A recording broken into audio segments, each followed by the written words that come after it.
keynotes, and she's got two lovely people with her. An amazing supporter of our event, our company, is Julie White. She is the CEO of Hospitality New Zealand. Please welcome on stage Julie White, Chief Executive of Hospitality New Zealand, Tim Blake, General Counsel, Hospitality New Zealand, and Tori, Calver, Head of Strategy and Impact for Sustainable Business Network for our keynote. Thank you. Welcome to our conference. Thank you. It's nice to be here. Thanks. Do you want to take a seat? Hey Tori, how are you? So I got a team event, so Adrian said come speak, but I thought I'd bring a team. So really great to see familiar faces.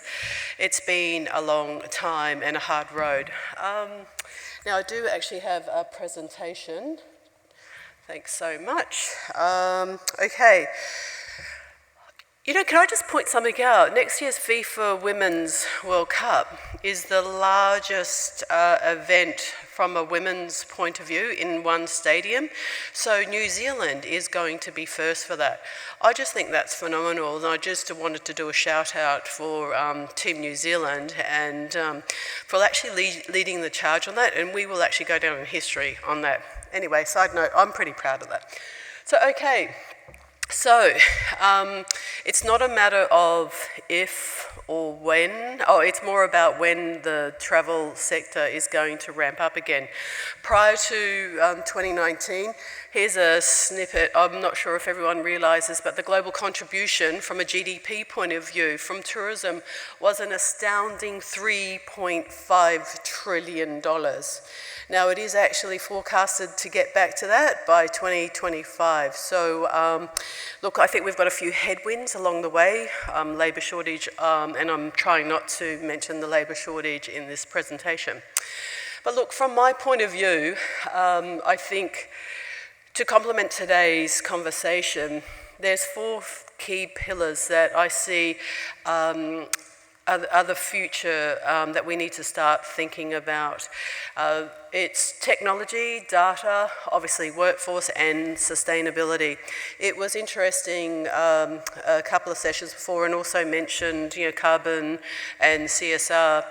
What I'm seeing, a lot of the research is moving from the attitudes who they would like to be sustainable versus the behaviour, well actually I'm not quite there yet. That's actually starting to tip, and now behaviour is catching up with the attitude, so I definitely think sustainability is going to be a very important part in the future, especially in accommodation. And it will be really interesting down to even per room, your carbon contribution. And so that's why we've got Tori here today to talk and help you through that journey. So, from my point of view, my speech today is really the top three things I'm concentrating on is big data. Now, I see big data is going to change the way we attract customers. Previously in our revenue management strategies, we took historical data, the occupancy, the compression, but using big data is really going to change how we actually reinvent ourselves from a revenue management point of view. Here's some trivia facts for you. 2.5 quintillion, I didn't even know that word existed before this presentation, by the way, bytes of data is actually created every single day. In the last 2 years, believe it or not, 90% of the data in the world was generated. The number one search engine as we first went into COVID, here's a trivia for you, was internet speed, as we actually all went from home. And it was touched on, was it the last session or the session before, around mobile use. The mobile has literally become a remote control. It's actually here to stay. The data's actually saying 50% of people are actually booking and searching on the mobile phone. Now, only 5 years ago, that was actually sitting at 20%. Now, when I say big data means about someone's personality, someone's behaviour. So how do they interact? And this is what I'm challenging the revenue managers. I think no longer will it be about just compression. It will literally need to take into consideration personalising and attracting each potential guest to your hotel, your holiday park, or any of your commercial accommodation offering. I think it's definitely going to be a myriad of, you'll have to take into consideration the age, the gender, the budget, previous location.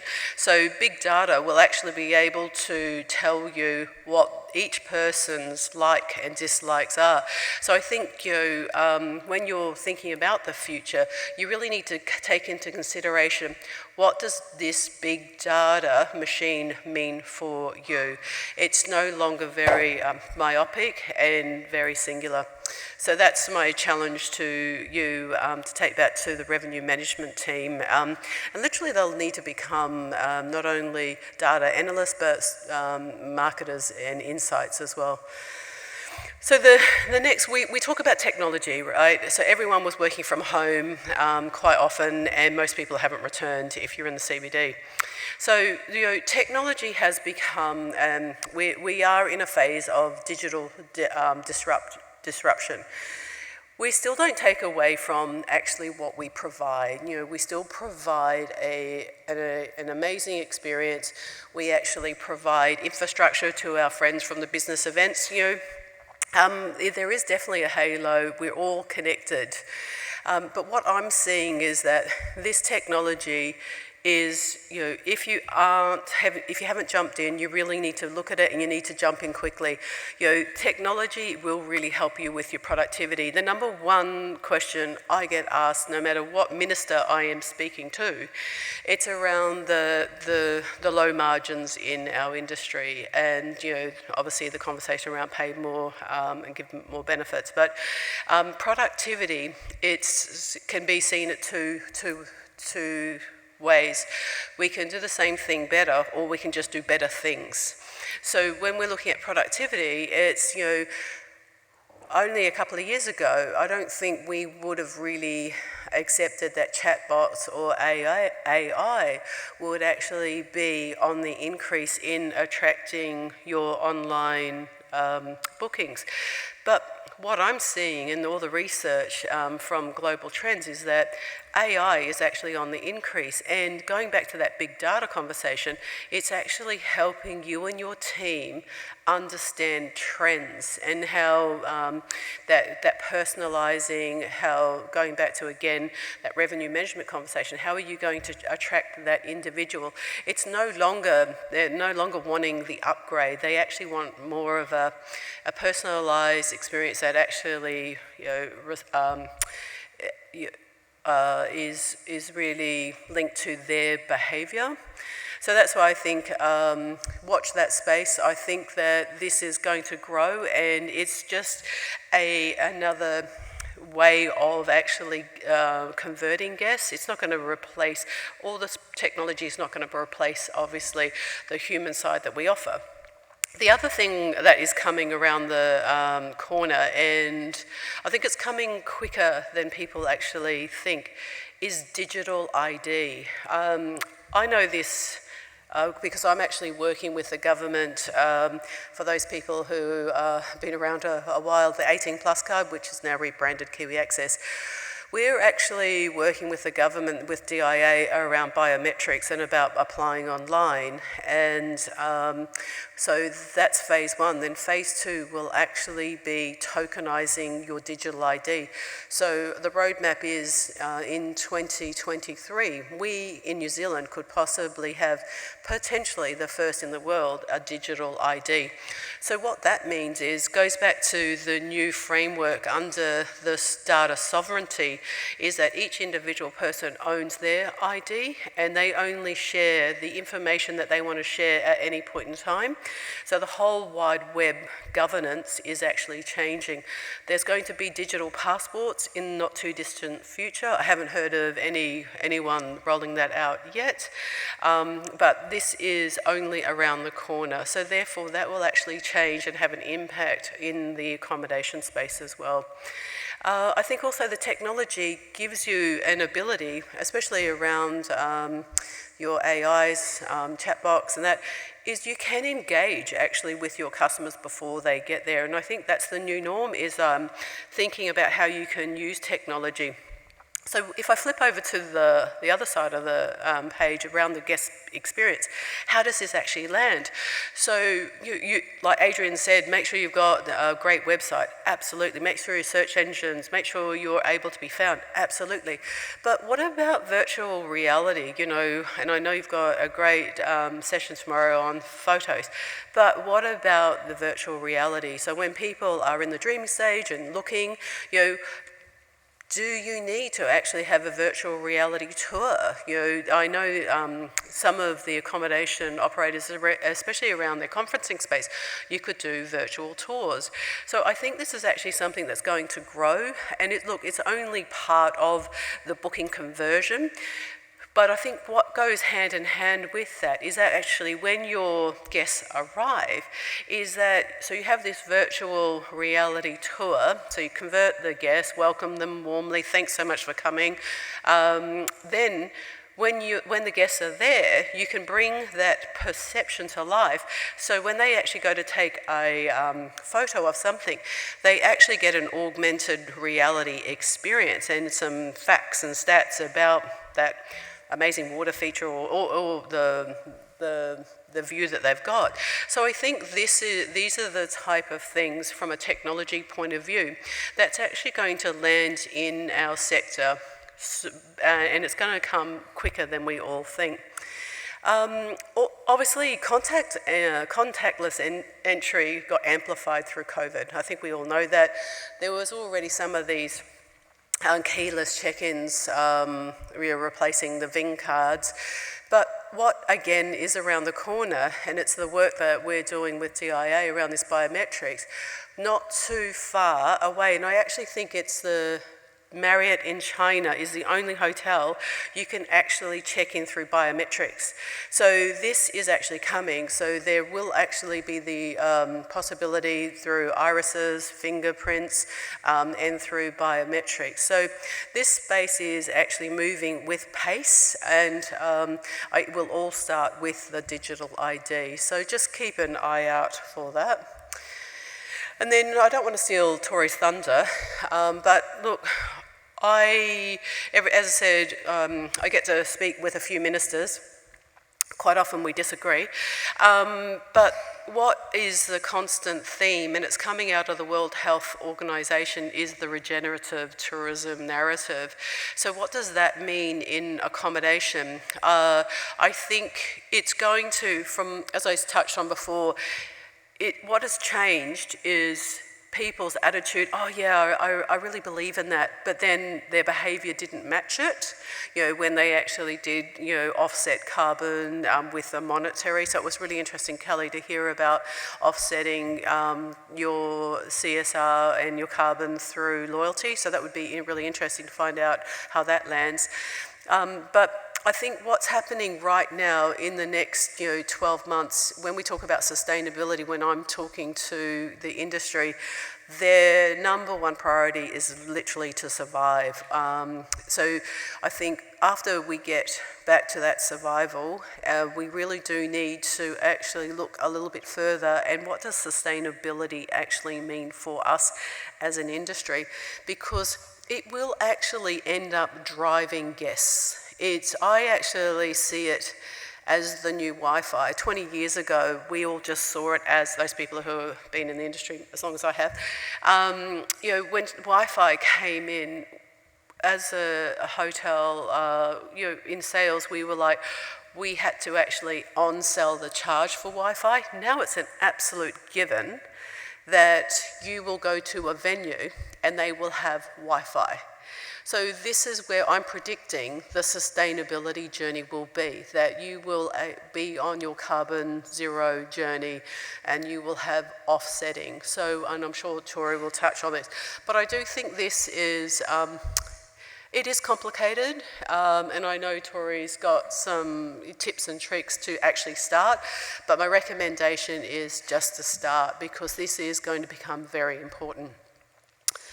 And then before I hand over to Tim to talk about fair pay, from my point of view, from a workforce point, it is tough out there.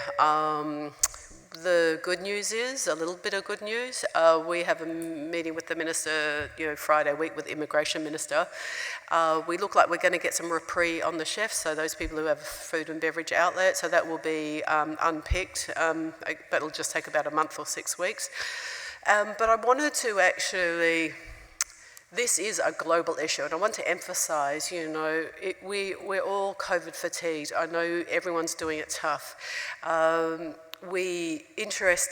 put in Atlantic Airways because, from a flight point of view, what I thought was really interesting, Atlantic Airways actually fly their baggage handlers with them on every flight. That is, from an airline point of view, I'm hearing the number one labour shortage is the baggage handlers. So I thought that was really innovative. And I know in Europe alone, because there's so many luggage lost, they have literally sold out of the air tags. That's how dire the situation is in the labour shortage in the airlines at the moment. And I know, again, might have been Kelly touched on the labour issues here at Air New Zealand. But there's a couple of trends, though, I'm actually seeing is, because where did all these people go, by the way, right? And we still have, same quantum of people. What the research is showing is that the youth cohort of people, because they didn't actually travel overseas and they have some money in their accounts now, they're not actually actively, like they were pre-COVID, going out and trying to find work. Now that actually impacts our sector greatly. 50% of our cohort of people are actually under 30. So we were highly reliant on that youth workforce. So that's a trend that I'm seeing. So really interesting, what I'm seeing globally is they have got a shift in trading when their employment practices. So rather than going through a 3-week employment recruitment practice, they're actually trading a really quick recruitment process. So it might go from 3 weeks to 2 days. Like, go that gut, I really like you. And so what they're trading is, so that 3 weeks of searching, they actually trade that into their onboarding. So so they fill the gap in the people and capability that way. So I found that's really interesting, because obviously with the labour shortage, if you've got literally a warm body walking into your accommodation, you literally want to employ them on the spot, but make sure you follow all the ERA processes. And look, so obviously globally we've got a work shortage, and then as I said, locally we are working with the immigration policy team and meeting again with the ministers.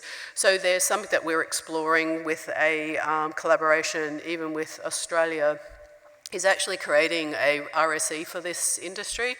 Anyway, so there'll be more information coming on that. But look, from my point of view, I just thought they were the main key trends that I'm seeing.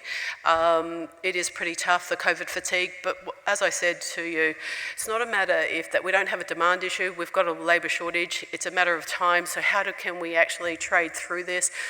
My recommendation is look at those technology enablers. They're not going to replace everything. And I will leave on one note is, as much as we have to look forward, don't forget to look back, because this is a pretty amazing industry. We've got phenomenal talent. We do a great service. We are the heart of the community. We quite often have celebrations and commiserations, like obviously the rugby recently. So they're celebrated in our venue. So we provide a really great role to communities and neighbourhoods and the circular economy. So kapai to you and kapai to all of your team who work in this fantastic industry. It is fantastic. And the world actually needs a little bit more joy in their life, and we're the ones to bring it to life for them. So thanks very much. I will pass over to Tim, and he gets to do the fair pay agreement.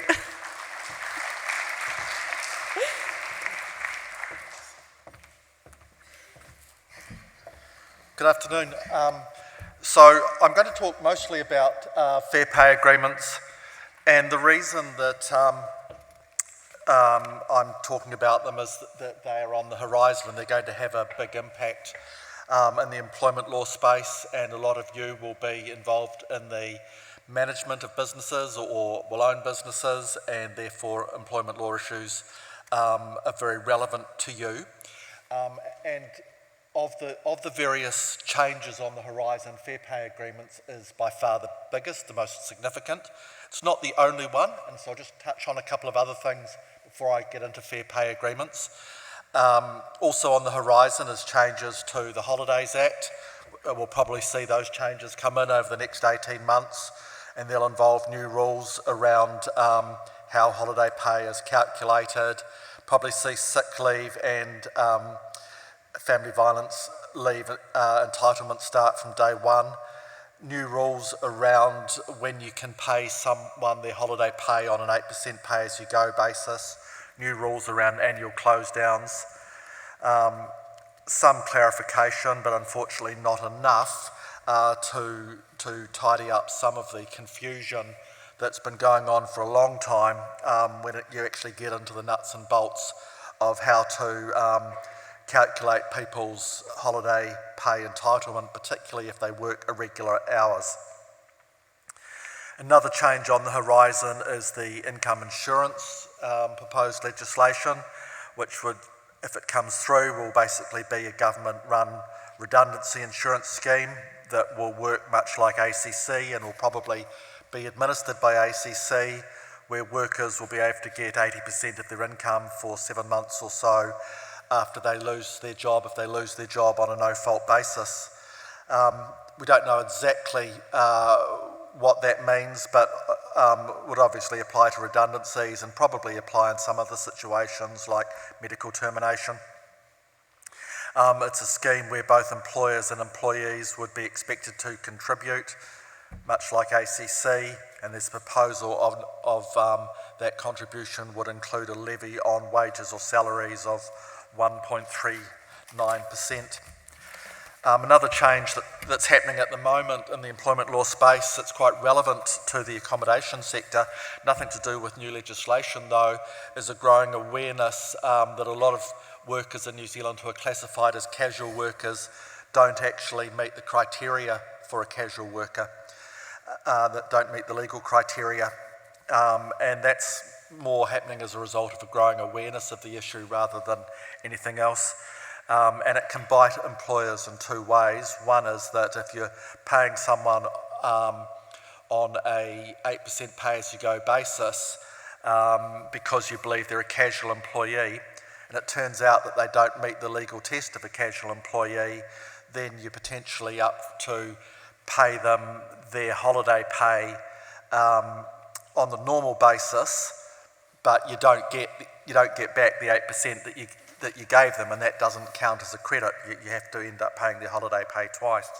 Another way it can bite employers is if the casual or supposedly casual work comes to an end and it turns out they weren't a true casual employee, then that could be regarded as an unjustified dismissal.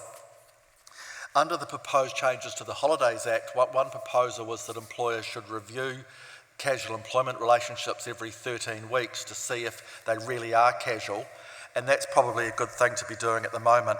If there's an expectation that the employee comes in and works on a particular day of the week, for example, if there's an expectation that there's ongoing work provided and the employee's expected to do work when it's provided, then that suggests that it's not truly a casual employment relationship. Anyway, the big one, fair pay agreements. So it's been described repeatedly as the biggest change to employment law in New Zealand since the Employment Contracts Act 1991, so it will have a much bigger impact than the Employment Relations Act 2000. We still talk to some employers that say, well, it won't affect me because my workers aren't unionised. Well, no, that's not right. It will affect all employers. There's no opting out. Whether it doesn't involve, it doesn't require that the workers are unionised. doesn't require that the employer belongs to an employer's organisation. It will have effect regardless. Fair pay agreements are to be negotiated between unions and employer organisations. And there's a diagram that MBIE put out to describe how the process is meant to work. And there's really only two things I want you to take from it. One is well, the bottom line is saying you've got a fair pay agreement, but the first three lines are three stages of a process that start with getting the process underway, initiation. Then the second, the blue part, is bargaining. And the third is finalising the agreement, which includes getting it ratified by workers and employers who are affected, and getting sign-off by MBIE. I think it's a gross oversimplification, and so I tried to do a fair pay agreement flowchart, which would keep it as simple as I could, but at the same time keep it real. Would actually specify, all the important steps in the process. And so I've done that, and I've handed it out. And there's a few things that might be useful to take note from it. Again, I've divided it into those three stages of first initiating bargaining, second bargaining, third finalising. I've put down the left-hand margin, how long those various processes could potentially take.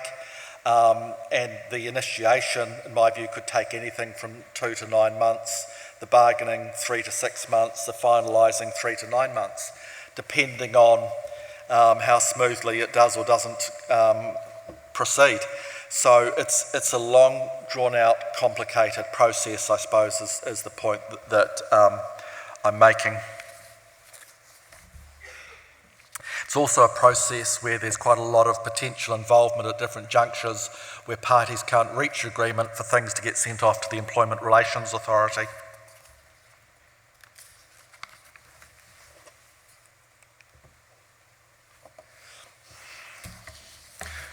So, coverage.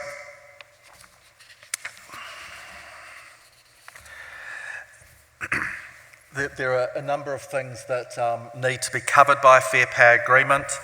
They need to specify who is covered, and that could be on a industry basis, for instance, all restaurant workers, or potentially a sort of a wider classification than that, or it can be done by an occupation basis, for example, all chefs. It needs to specify what are the normal hours of work for the various classes of employees, and of course that's very problematic in hospitality. It needs to cover wage details, including basic rates of pay, superannuation, overtime rates, so does someone get time and a half after they've worked 40 hours, for example, and penal rates. Does someone get above the statutory minimum of time and a half if they work a public holiday, for instance? Also needs to have rules around governance process. So how is the fair pay, this particular collective agreement going to be administered? What's the process for changing it? How long is it going to last for?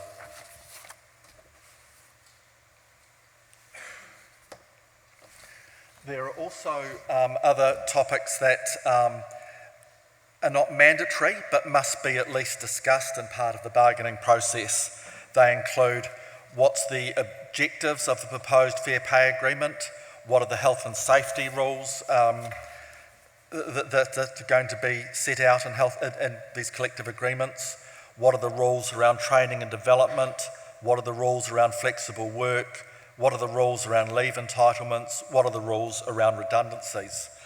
And it may also cover other employment issues as long as they are consistent with legislation.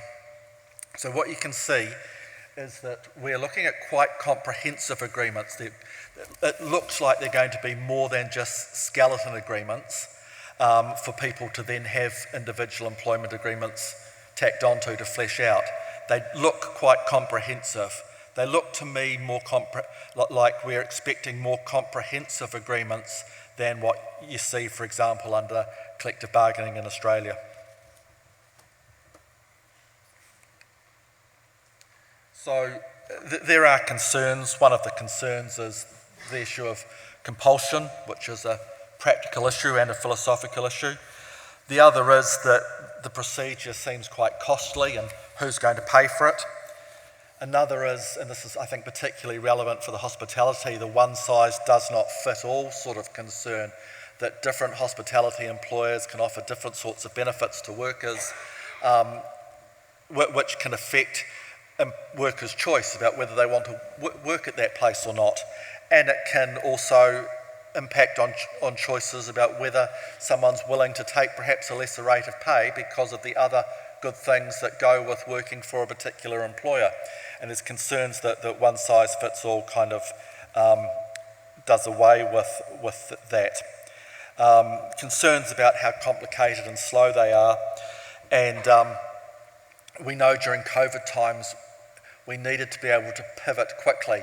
And there's concerns that with a really complicated process that takes a long time, then if unforeseen things happen in the world or in the country, whether or not it was another pandemic, then it's going to make it harder for us to pivot quickly. There's also concerns that for those of you who are old like me will remember when we had collective bargaining previously in New Zealand back in the 70s and 80s, that there was a lot more industrial unrest in the country, and there's concerns that we might move back to that. So, look, I'm sorry to sound a bit doom and gloom about it. I'm sure there's good things about it as well, but that's my take on it. So thank you.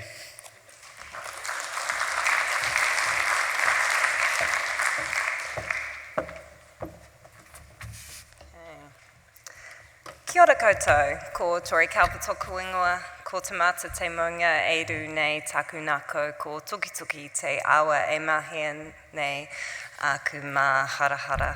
Nō reira, tēnā koutou, tēnā tātou katoa. Thank you, Julie, for inviting me to speak today on a topic that I think is vital to the future of the hospitality industry, sustainability. I wanted to start today by recognising some of my personal connections to place, because I think that connecting people and place is at the heart of what everyone in this room does. And for a number of years, New Zealand has traded on that idea of a clean and green planet, but it's becoming less and less our reality. Oh, we've gone forward a bit. This is a picture of the Tuki River where I grew up, and I used to have a lot of fun swimming in it as a kid. But now there are signs saying, don't swim. And it's one of over 100 sites across the country that are now deemed unfit for humans to swim in. This degradation of our natural landscape is just one of the challenges we face when celebrating and marketing what is unique about New Zealand and convincing both local and international tourists to come to our special places. I think we've all been watching a number of items on the news that show that climate change is no longer the thing in the future. Climate change is here, and it's impacting our business, and climate change is bad for your business. Whether it is glacial retreat, 1 in 100-year floods becoming annual events, the erosion of our beaches, the loss of beachfront properties, which means, but the cost of your insurance goes up, if you can get insurance at all, harder to get business loans, the list goes on. Now, our generation might not have caused climate change, but we are big contributors to it. And we have both a responsibility, but also the opportunity to be that generation who turns the ship around, and we have 8 years. 8 years to reduce emissions by 50%, to keep that 1.5 degree within reach. So, the good news is that being sustainable is also good for your business. But we need all hands on deck, all individuals, all businesses, to put this at the top of their priority list and to ensure that our government does the same. So what's in it for you as a business? Why would you want to embrace sustainability at the heart of everything that you do? Well, number one, it helps you to connect with a wider consumer base, with wonderful eco-customers like myself. Now this is some stats from the Better Futures report, which is an annual survey that looks at where does sustainability sit in customers' mindset. So 66% of people say it's important for brands to be committed to making society better. Almost 3/4 warn that companies placing profits above people will lose their trust forever, and 87% of people would like to be informed of companies' efforts to address the environmental situation. That means your customers want you to be putting sustainability at the forefront, and they want to know exactly what you're doing. So of course, when you are reaching a wider customer base, that also means that you are increasing your market share. And eco-conscious customers can be quite profitable ones, often willing to pay more to align with their values, allowing you to achieve a higher room rate. And also, if you really embed those sustainability ethos and give them that experience on the ground, they're going to feel really good about their stay. They're going to feel good about the fact that they chose you to stay at, and they're going to tell their friends. Number 3, reduce costs. It's a good thing that sustainability initiatives are often cost-saving ones, because it could mean refilling, it could mean repairing, it could mean buying second-hand, reducing food waste. Sometimes it is more of an upfront cost, for instance, if you're changing out your light bulbs to more energy-efficient ones, putting timers in showers to reduce people's exorbitant water use when they're away on holiday. But you definitely make that money back in operational costs. So again, sustainability is often this look to the long term. Remember, 8 years to reduce our emissions by 50%. And lastly, but definitely not least, to provide your employees and your business with purpose.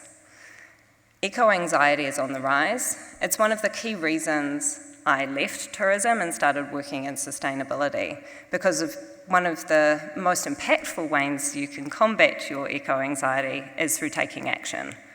So help your employees to take action. I think there'll be a lot of talk today about the challenging market out there. This is a way that you can attract and retain top talent. Okay, so now that you're all convinced you need to put sustainability front and centre, I'm just going to give you some resources and tools, because if you're at the beginning of that journey, you might need a little support. So, hands up if you work for a business that calculates its carbon emissions. Okay. Some more progressive companies out there, awesome, but we can't manage what we don't measure. And if we've got 8 years to reduce emissions by 50%, we need every single business in this room to understand what that means for them down on the ground. So a big part of what we do at Sustainable Business Network is to provide tools and resources to help business to take action. We've got a large variety of businesses within our network, right from the small owner-operated to large corporate, so the advice is pretty varied. And over the last couple of years, we've been building, alongside some private investment and some public investment, something called the Climate Action Toolbox. Now, this is a one-stop shop for you to understand where you can start to take action, and it has a free calculator to use to help you calculate those emissions, to change your answer to my initial question of, do you calculate your emissions? Now, please take a photo, feel free to pick up your phone, Google Climate Action Toolbox and save it to your favourites. It's free to use, it's on business.gov.nz because we want it to be a mainstream tool. One of the funders for this was a bank, because they are going to be asking their businesses to start to use it. So this is coming, and I would suggest you get ahead of the curve and start looking at it now. And it's got wonderful practical case studies so you can learn from businesses like yourself to understand what they're implementing down on the ground. Okay, the second thing I'd like you to start to do is to start thinking circular. Hands up if you've heard of the circular economy. Okay, fabulous. This will be a bit of a crash course for a number of you. So, as well as topping the charts for being one of the highest emitting countries per capita, we're also one of the most wasteful, ranking in at number 10 in the world. Sorry, this was a bit of COVID fun. I'm sure there were many of you who spent hours figuring out how to entertain the young ones. Now, this is not the type of list that we want to be at the top of. More than 90% of what we take from the earth, we waste. So an example of that is around 25% of global emissions are associated with food production. We then waste a third of that. In order to keep up our current consumption rates, we need 2 Earths. Now, I'm not a mathematician, but I do know we only have 1 Earth, which means we're currently stealing resources from future generations, hence why youth across the globe are protesting. So this linear system is going to take us right off that cliff. We have to find a better way. We have to find a way that puts less strain on our natural resources. And enter this wonderful, vibrant diagram of the circular economy. So in a circular economy, waste and pollution are designed out. At a hotel, a really simple example of this would be to have refillable toiletries. If you are still providing single-use toiletries at your properties, I encourage you to sunset them this year. Customers no longer want them. You will save emissions, you will save waste, and you will save money. There's great options out there to still provide an awesome variety for your customer and make them feel really good about their stay. Now, that's just one of a million examples of what you can do to really stop being quite as wasteful, to start regenerating nature and having a positive impact as a business. This is the Circular Economy Directory. You can see it on sustainable.org.nz. It's a one-stop shop for businesses to help design out waste and lower your emissions. So you can find businesses to partner with. So for instance, in your cafes and restaurants, if you still have single-use coffee cups, you could partner with Again to help design those out, where you lease their reusable coffee cups at a lower price than what you were paying for the single-use ones. Your customers still get to have their takeaway coffee, but you're no longer creating a massive waste problem. Your emissions are going down, you're making savings as well, so it's a real win-win. So, in summary, I'd like you to future-proof your business through embracing and embedding sustainability. Use our Climate Action Toolbox. It's designed for you and free to use. Start thinking circular and how you can use our Circular Economy Directory to help you find businesses who can help you on that journey. Feel free to check us out and come on board with the network. There's lots of businesses to help you along and provide some really strong connection. Tell your story, engage your staff and your customers and provide them with a really strong purpose. Manaki whenua, manaki tangata, haere whakamoa. If we take care of the earth and take care of the people, we will take care of the future. Kia ora.